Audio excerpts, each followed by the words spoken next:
ಹೊಸ ವರ್ಷ ಅಂದ್ರೆ ಗಂಡ್ ಪೂರ್ತಿ ಕುಡಿಯೋದು, ಪಟಾಕಿ ಸಿಡಿಸಿ ಆಕಾಶನ ಫುಲ್ ಹೊಗೆಯಿಂದ ಮುಚ್ಚೋದಲ್ಲ. ಗಾಡ್ಸ್ ಆಫ್ ಐಸ್ಲ್ಯಾಂಡ್ ಅಂತ ಕರೆಯೋ ಬಾಲಿಯಲ್ಲಿ ಹೊಸ ವರ್ಷನ ಹೇಗೆ ಆಚರಿಸ್ತಾರೆ ಗೊತ್ತಾ? Complete silence. ಹೊಸ ವರ್ಷದ ದಿನ no walks, no talks, no lights, no sound, no movement on roads. Flights ಬರೋದು ಹೋಗೋದು ಕೂಡ ಕಂಪ್ಲೀಟ್ ಬಂದ್. ಎಲ್ಲ ಬೀಚ್ಗಳು ಫುಲ್ ಬಂದ್. ಇನ್ನು ಸಿಂಪಲ್ ಆಗಿ ಹೇಳ್ಬೇಕಂದ್ರೆ ಲಾಕ್ ಡೌನ್ ತರ. ಆದ್ರೆ ಇವರು ಲಾಕ್ ಡೌನ್ ಅನ್ನಲ್ಲ, ಬಿಗ್ಗೆಸ್ಟ್ ಹಿಂದೂ ಫೆಸ್ಟಿವಲ್. ಇದನ್ನೇ ನೇಪಿ ಅಂತಾರೆ. ಇದರ ಉದ್ದೇಶ ಸೆಲ್ಫ್ ಪ್ಯೂರಿಫಿಕೇಶನ್. ಹೊಸ ವರ್ಷದ ದಿನ ಬಾಲಿ ಎಲ್ಲರೂ ಮನೆಯಲ್ಲೇ ಇದ್ದು ಮೆಡಿಟೇಷನ್ ಮತ್ತು ಫಾಸ್ಟಿಂಗ್ ಮಾಡೋದು ಅವರ ಸಂಪ್ರದಾಯ. ಆ ದಿನ ಯಾರು ಟಿವಿ, ಫೋನ್ ಯಾವುದನ್ನು ಯೂಸ್ ಮಾಡಲ್ಲ. ನೋ ಲೈಟ್ಸ್ ಅಂದ್ರೆ ದೀಪದ ಬೆಳಕಲ್ಲಿ ಅಥವಾ ಡಿಮ್ ಲೈಟ್ಸ್ ಅಲ್ಲಿ ಇಡೀ ದಿನ ಕಾಲ ಕಳೀತಾರೆ.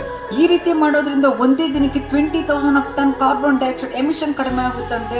60% of electricity, 5 lakh litre of diesel save ಆಗುತ್ತಂತೆ. ಇದನ್ನ ಬಾಲಿಸ್ ಕ್ವೈಟೆಸ್ಟ್ ಡೇ ಅಂತಾನು ಕೂಡ ಕರೀತಾರೆ. ಎಷ್ಟು ಸೈಲೆಂಟ್ ಆಗಿರುತ್ತೆ ಅಂದ್ರೆ ಹೊರಗಡೆ ಪಕ್ಷಿಗಳ ಕಲರವ, ಬೀಚೋ ಗಾಳಿ ಸೌಂಡ್ ಕೂಡ ತುಂಬಾ ಕ್ಲಿಯರ್ ಆಗಿ ಕೇಳಿಸುತ್ತಂತೆ. ಆ ದಿನ ಪೊಲ್ಯೂಷನ್ ಇರದೇ ಇರೋ ಕಾರಣಕ್ಕೆ ರಾತ್ರಿ ಆಕಾಶದಲ್ಲಿ ನಕ್ಷತ್ರಗಳು ಕೂಡ ತುಂಬಾ ಸ್ವಚ್ಛಂದವಾಗಿ, ತುಂಬಾ ಸ್ಪಷ್ಟವಾಗಿ ಕಾಣಿಸುತ್ತೆ ಅನ್ನೋದೇ ವಿಶೇಷ. ನೀವು ಹೇಗೆ ಹೊಸ ವರ್ಷನ ಸೆಲೆಬ್ರೇಟ್ ಮಾಡ್ತೀರಾ ಅಂತ ಕಮೆಂಟ್ ಮಾಡಿ.